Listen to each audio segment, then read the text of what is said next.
કલાકાર તો નહીં પણ કલાકારનો બાપ બનીશ. એટલે જુઓ કે મારી જે છોકરી છે તો હું તો ના બની શક્યો, પણ આ મારી પહેલી એવી છોકરી છે. મારી છોકરી છે એટલે વખાણ નથી કરતો.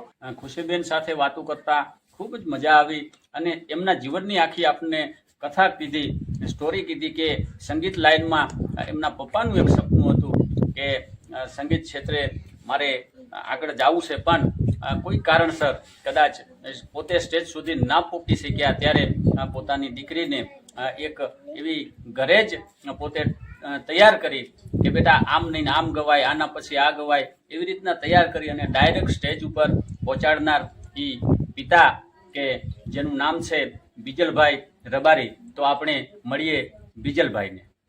જય હિન્દ મિત્રો, હું છું બીજલભાઈ. મારી યુટ્યુબ ચેનલ બીજલભાઈ ગુજરાતી બ્લોગ તરીકે હું 2 વર્ષથી બહુ સતત મહેનત કરી રહ્યો છું.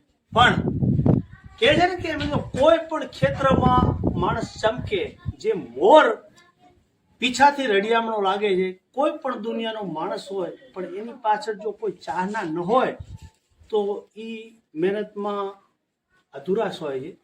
એટલે મેં જ્યારે 30 વર્ષની ઉંમરમાં મેં મહેનત કરેલી, પણ હું લોક સાહિત્યકાર કરવાની કોશિશ કરતો. મને ઘણા માણસોએ કીધું કે તમે લોક સાહિત્યમાં તમારી સ્પીચ વધારે સારી છે, પણ મને એ ટાઈમે હું શીખતો ને રાજેશભાઈ બધું એ ટાઈમે મહેનત કરતો ને તો મને કાઠિયાવાડ બાજુથી ફોન આવતા કે તમે અહીંયા પ્રોગ્રામ આવો. તો મને એ મારી બધી પરિસ્થિતિથી નબળી, એટલે મેં કીધું હું ના આવી શકું. પછી મેં 2 વર્ષ મહેનત કરી. પછી મને એમ થયું કે હવે આ મારી પોઝિશન છે નહીં, હું ત્યાં સુધી ન પૂગી વળું. અને ધીરે ધીરે પછી મને મારી જિંદગીએ યુટ્યુબ તરફ મેં મારો જિંદગીનો વળાંક લીધો.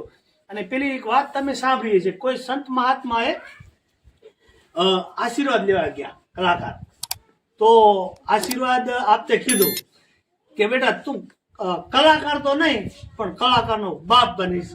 એટલે જુઓ કે મારી જે છોકરી છે તો હું તો ના બની શક્યો, પણ આ મારી પહેલી એવી છોકરી છે. મારી છોકરી છે એટલે વખાણ નથી કરતો, પણ જે ક્લાસ વગર હતી એને ટૂંક સમયમાં આજે 2 વર્ષની અંદર 50-60 પ્રોગ્રામ કર્યા. એમાં 30-40 પ્રોગ્રામ એવા કર્યા છે કે જ્યાં આપણે વિચાર્યું નહોતું એનાથી વધારે એની સફળતા મળી છે. અને આયરોનો ખરેખર આભારી છું, કેમ કે મિત્રો આયર આપણી એક સમાજ એવી છે કે નોટો તો બધાય ઉડાડે પણ બંડલ ઉડાડે એવી વધારે જ્ઞાતિ આહિર છે. અને ભાઈ નથી કીધો આહિરનો આશરો, આહિરની જો વાત કરીએ તો મિત્રો આહિર છે કે દુનિયા આખી જાકારો દીએ અને રાખે ને ઘરમાં રાણ. એવા દેવાય બોદર જે દુનિયામાં એક આહિરને તો સાંભળતે અને એને ઇતિહાસને જો આપણે યાદ કરીએ તો ખરેખર આહિર જે દેવાય બોદર આહિર જે આડીદર બોડીદરના આંગણે એ ઇતિહાસનો આખી દુનિયામાં જોટો નથી જડ્યો. પણ એમનું ક્યાં ને કે આમની અંદર લોહી દોડી રહ્યું છે. પણ ખરેખર તમને રાજેશભાઈ ખબર હશે કે આયરોમાં ઇતિહાસનો ત્રિવેણી સંગમ, બાપ એવા બેટા એની એવી માં, ધરતી બીને ધાન ન ઉપજે અને કુળ બીને માળું ન હોય, જેસલ ને જખરો જેની માં હોથલ પદમણી હોય. પણ એમાં એક બહુ જેની કવિની કલમ ભાંગી પડે એવો પ્રસંગ તમને કહું કે જ્યારે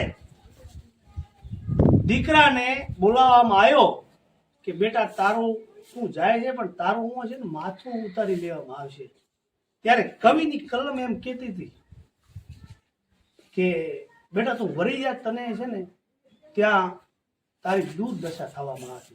ત્યારે એ દીકરો એમ બોલ્યો હતો કે ભાગું તો મારી ભમકા લાગે અને ધરણી ના ઝીલે ભાર. વિચાર કરો કે બાપ એની માં કોણ, એમ કે મારી માં કોણ હે, એ મારું મોસાળ કુળ લાજે, મારું બાપનું કુળ લાજે. દેવાય બોદરને ખબર હતી કે અહીંયા મેં તમને શરૂઆતમાં ન કીધું કે દુનિયા આખી જાકારો છે, આખી દુનિયાને ખબર હતી કે અહીંયા આપણે આ સ્થળ ઉપર જે એક રાજના સામે લડત લેવી એ દેવાય બોદર સિવાય બીજા કોઈનું કામ નતું. પણ હું જઈ અને કીધું કે મારું મસ્તક અને તમારી તલવાર. એવો અમારો ઇતિહાસ જેટલી વાતો કરીએ એટલી ઓછી છે. પણ એ બધાએ આપણા ઇતિહાસને વારવાર વંદન છે અને આયરોના ઘણા બધા આપણી ઉપર ઉપકાર છે. અમારે તો અમારા ખડીરમાં અમે નથી પૂગી વળતા, પણ અમારો આયર ત્યાં જે 70 વર્ષનો જે આયર અમારો નાતો નિભાવતા આવે છે, એવા એમનો ખૂબ ખૂબ આપનો હું પણ આભારી છું. અને એવી મને ઘણી બધી આશા છે કે આપણે આયરોનો પ્રોગ્રામ મળ્યા છે અને હજી પણ મળશે. અને ક્યાંક ને ક્યાંક કોઈ પણ ક્ષેત્રમાં આપણી પરફોર્મન્સ જેવી હોય છે એ પ્રમાણે આપણને દુનિયા આવકારતી હોય છે, એ પણ જરૂરી છે.